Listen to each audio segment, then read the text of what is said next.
ತುರಿದ ಉಪ್ಪಿನಕಾಯಿ. ತುರಿದ ಉಪ್ಪಿನಕಾಯಿ ಮಾಡೋದನ್ನು ತೋರಿಸ್ತೀನಿ.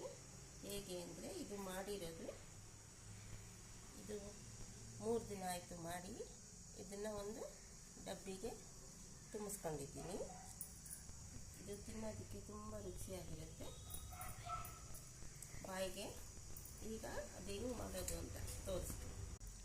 ಈಗ ಒಂದು 3 ಮಾವಿನಕಾಯಿ ತೊಗೊಂಡಿದ್ದೀನಿ, ಹಸಿ ಮಾವಿನಕಾಯಿ. ಅದನ್ನು ಒಟ್ಟು ತೆಗೆದುಬಿಟ್ಟು ತುರುಬ್ಕೊಂಡಿದ್ದೀವಿ. ಈ ಥರ ತುರಿ ಮಾಡ್ಕೊಂಡಿದ್ದೀವಿ. ಈಗ ಇದಕ್ಕೆ ಉಪ್ಪು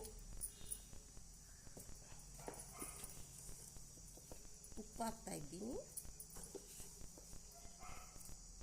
ಸ್ವಲ್ಪ ಉಪ್ಪು ಜಾಸ್ತಿ ಹಾಕಬೇಕು, ಇದು ಹುಳಿ ಅಲ್ವಾ. ಆಮೇಲೆ ಖಾರ, ಇದು ಖಾರದ ಪುಡಿ ಹಾಕ್ತಾಯಿದ್ದೀನಿ. ಸ್ವಲ್ಪ ಉಪ್ಪು ಖಾರ ಜಾಸ್ತಿ ಹಾಕ್ಕೋಬೇಕು, ಹುಳಿ ಇರುತ್ತೆ ಇದು. ಈಗ ಅರಿಶಿನ, ಸ್ವಲ್ಪ ಅರಿಶಿನ, ಸ್ವಲ್ಪ ಚಿಟಿಕೆ ಅರಿಶಿನ, 1 ಸ್ಪೂನ್. ಈಗ ಇದನ್ನೆಲ್ಲ ಚೆನ್ನಾಗಿ ಮಿಕ್ಸ್ ಮಾಡಬೇಕು.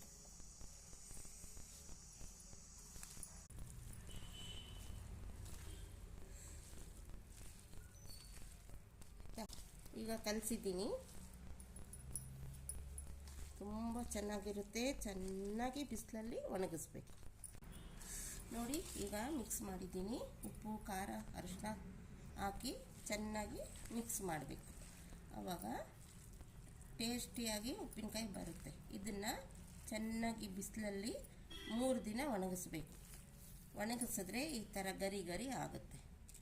ಈ ಥರ ತುಂಬ ಚೆನ್ನಾಗಿರುತ್ತೆ. ಮತ್ತು ಈಗ 2 ತಟ್ಟೆಗೆ ಹಾಕಿದ್ದೀನಿ. ಇದನ್ನು ಬಿಸಿಲಲ್ಲಿ 3 ದಿನ ಒಣಗಿಸ್ಬೇಕು.